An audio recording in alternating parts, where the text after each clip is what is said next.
안녕하세요. 인성서 위드성서 여정의 바라키입니다. 오늘은 야곱의 자손이 이집트로 내려간 이야기를 하려고 합니다. 창세기 45장 16절에서 47장 12절의 말씀입니다. 요셉이 형제들과 이런 만남을 하고 있는 동안 파라오에게 제상의 히브리인 형제들이 왔다는 소식이 전해집니다. 소식을 듣고 파라오와 신하들이 좋아하였다고 하네요. 요셉이 이집트에서 누리고 있는 지위 그리고 받고 있는 평판을 드러내주는 말입니다. 파라오가 요셉에게 하는 말을 들어보겠습니다. 그대의 형제들에게 이르시오. 너희는 이렇게 하여라. 너희의 짐승들의 짐을 싣고 가나안 땅으로 가서 너희 아버지와 집안 식구들을 데리고 나에게 오너라. 내가 너희에게 이집트 땅에서 가장 좋은 땅을 주고 이 땅에 기름진 것을 먹게 해주겠다. 그대는 또 이렇게 내 말을 전하시오. 너희는 이렇게 하여라. 너희의 어린 것들과 아내들을 생각하여 이집트 땅에서 수레들도 끌고 가거라. 거기에다 너희 아버지를 태워오노라. 너희 세간들을 아까워하지 마라. 이집트 온 땅에 가장 좋은 것들이 너희 차지가 될 것이다. 파라오가 요셉의 아버지와 형제들에게 가장 좋은 땅을 주고 모든 것을 대줄 테니 이집트로 오라고 초대합니다. 요셉은 파라오의 명대로 다 합니다. 성경을 보겠습니다.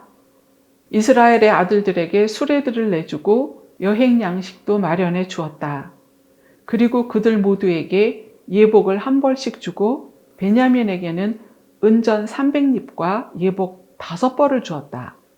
또한 아버지에게는 이집트의 특산물을 실은 나귀 10마리와 아버지가 여행길에 먹을 곡식과 빵과 음식을 실은 암나귀 10마리를 보냈다. 요셉은 형제들을 떠나보냈다. 그들이 떠나갈 때 요셉은 길에서 너무 흥분하지들 마십시오 하고 당부하였다. 이렇게 하여 형제들은 가나안 땅에 있는 아버지 야곱에게 다다라서 전합니다. 요셉이 살아있습니다. 그는 온 이집트 땅의 통치자입니다. 야곱이 이 말을 듣고 별 반응을 보이지 않습니다. 그저 무덤덤합니다. 그들의 말을 믿지 않았기 때문이라고 합니다. 그러나 요셉이 한 말을 다 전해 듣고 요셉이 자기를 데려오라고 보낸 수레들, 30여 마리가 넘는 나귀들, 그러니까 아들들의 나귀들 11마리 외에 요셉이 바리바리 선물과 양식을 실어보낸 나귀 20마리를 보자 아버지 야곱이 정신이 들어 말합니다. 내 아들 요셉이 살아있다니 이제 여한이 없구나. 내가 죽기 전에 가서 그 아이를 봐야겠다. 야곱, 곧 이스라엘은 자기에게 딸린 모든 것을 거두어 거느리고 길을 떠납니다. 길을 떠나 브에르세바에 이르러 자기 아버지 이삭의 하느님께 제사를 드립니다. 그러자 하느님께서 말씀해 주십니다. 나는 하느님, 내 아버지의 하느님이다. 이집트로 내려가는 것을 두려워하지 마라. 내가 그곳에서 너를 큰 민족으로 만들어 주겠다. 나도 너와 함께 이집트로 내려가겠다. 그리고 내가 그곳에서 너를 다시 데리고 올라오겠다. 요셉의 손이 내 눈을 감겨줄 것이다. 아들 요셉을 보고픈 마음과 그에 대한 신뢰, 기근 등의 사정으로 이집트로 향하고는 있지만 야곱의 마음에 이집트로 가는 것에 대한 두려움이 있었을 것입니다. 이것을 다 아시는 하느님께서 야곱이 하느님의 명령으로 이집트로 가는 길이게 해 주십니다. 그리고 함께 가 주신다고 말씀해 주십니다. 이에 더하여 반드시 다시 데리고 올라오겠다는 약속도 해 주십니다. 여기서 이스라엘 백성이 이집트에서 살게 된 경위가 드러나고 먼 훗날 출애굽을 하게 되는 근거가 드러납니다. 그리하여 야곱은 브에르세바를 떠납니다. 이스라엘의 아들들은 파라오가 보내준 수레들의 아버지 야곱과 아이들과 아내들을 태웠습니다. 이집트에서 큰 민족으로 형성될 그들이기에 이제 성경은 요셉의 형제들이라는 표현보다는 이스라엘의 아들들이란 표현을 주로 사용합니다.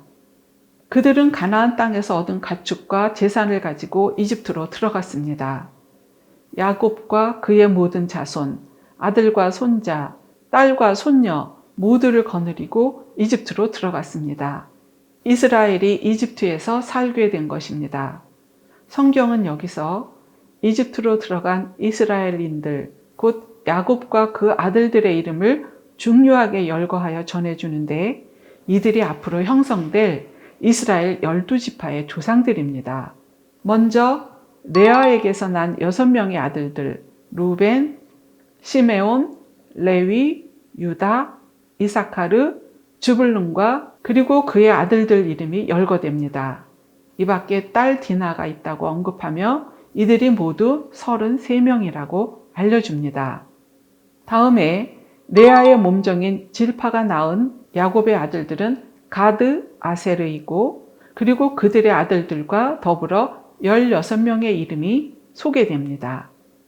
이어서 야곱의 아내 라헬의 아들은 요셉과 베냐민이고, 아들들과 더불어 모두 14명이라고 알려줍니다. 라헬의 몸종 빌하가 낳은 야곱의 아들들은 단과 납탈리이고, 그의 아들들과 더불어 모두 7명입니다. 성경은 야곱과 함께 이집트로 들어간 사람들은 야곱의 며느리들을 뺀 직계 자손들이 모두 66명이라고 말합니다. 그리고 이어서 이집트에서 태어난 요셉의 아들들은 둘이다.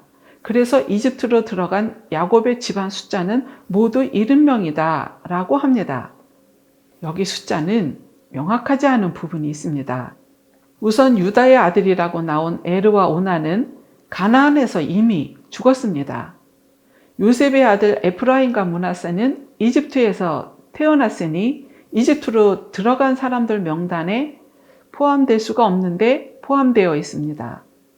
또 유다의 손자 헤츠론과 하물은 이집트에서 태어났을 것으로 추정이 됩니다.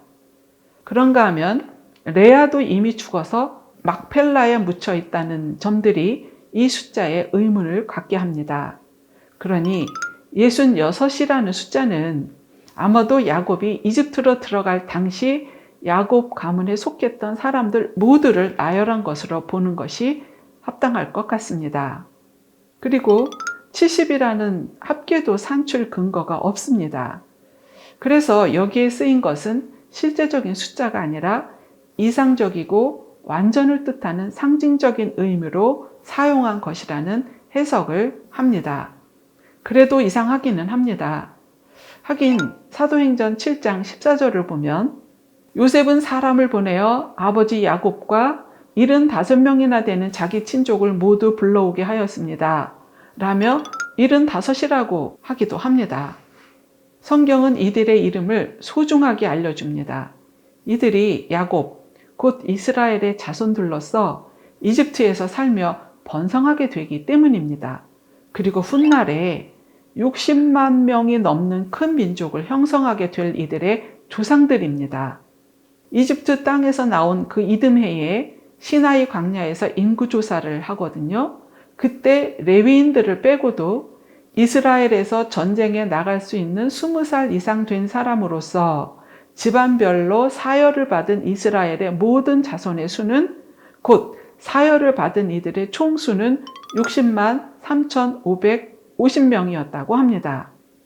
신명기 10장 22절에 의하면 너희 조상들이 이집트로 내려갈 때에는 70명밖에 되지 않았지만 이제 주 너희 하느님께서 너희를 하늘의 별처럼 많게 해주셨다는 표현대로 70이 하늘의 별처럼 많아졌습니다. 이스라엘은 자기보다 앞서 유다를 요셉에게 보내어 고센으로 오라 하고 고센 지방에 이르렀습니다. 요셉은 병거를 타고 아버지 이스라엘을 만나러 고센으로 올라갔습니다. 고센에서 야곱과 요셉이 만납니다. 요셉이 드디어 아버지를 만났습니다.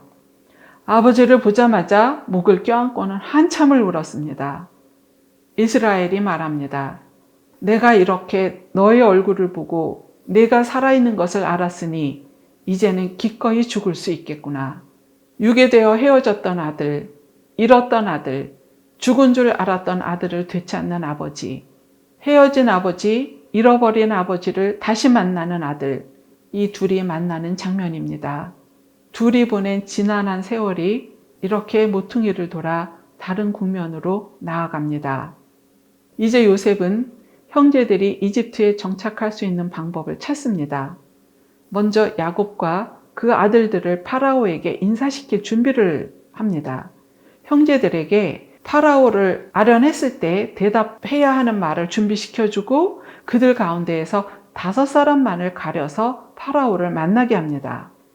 궁에서 파라오와 신하들이 요셉을 좋게 보고 있다고는 하지만 그들은 분명히 이민족이고 남의 나라 사람이기에 자리를 잘 잡고 살려면 정말 그들에게 해가 안 된다는 신뢰를 주면서도 자신들이 살기에 유익하고 도움이 되는 장소와 일을 선정받아야 하기 때문에, 그리고 그것을 위해서 지혜롭게 호감을 사야 하기 때문에 그렇습니다. 대화의 주된 내용은 이것입니다. 파라오가 그의 형제들에게 너희의 생업이 무엇이냐 하고 묻자 그들이 대답합니다. 이 종들은 목자들입니다. 저희도 그러하고 저희 조상들도 그러하였습니다. 저희는 이 땅에서 나그네 살이를 할까 해서 왔습니다. 가나안 땅에 기근이 심하여 이 종들의 양떼를 먹일 풀밭이 없습니다. 그러니 이 종들이 고센 지방에 머무를 수 있게 해주시기를 바랍니다. 이것은 요셉이 이집트인들은 목자라는 직업을 몹시 기피한다는 점을 활용하여 자기 형제들이 목초지가 많은 고센 땅에 정착하도록 마련한 지략입니다. 그러자 파라오가 아주 관대하게 제상인 요셉에게 말합니다. 그대의 아버지와 형제들이 그대에게 왔소. 이집트 땅이 그대 앞에 펼쳐져 있으니 그 가운데에서 가장 좋은 땅에 그대의 아버지와 형제들을 머무르게 하시오. 그들은 고센 지방에 머물러도 좋소. 그대가 알기에 그들 가운데 유능한 사람들이 있거든 내 가축을 돌보는 책임자로 세우시오. 그리고 요셉은 자기 아버지 야곱도 파라오를 만나게 합니다. 그 장면을 성경은 이렇게 전합니다. 요셉이 자기 아버지 야곱을 모셔다 파라오 앞에 세우자 야곱이 파라오에게 축복하였다. 파라오가 야곱에게 연세가 얼마나 되시오? 하고 묻자 야곱이 파라오에게 대답합니다. 제가 나그네 살이한 횟수는 130년입니다. 제가 산 횟수는 짧고 불행하였을 뿐만 아니라 제 조상들이 나그네 살이한 횟수에도 미치지 못합니다. 야곱은 다시 파라오에게 축복하고 그 앞에서 물러나왔다. 자신들이 신뢰하고 좋아하는 제상에 붙인 다른 문화에 아주 연로한 130세의 노인장을 대하는 파라오, 그리고 그 큰 나라의 파라오에게 축복하며 인사말을 했다고 2번이나 전하는 짧은 구절이 눈에 들어옵니다.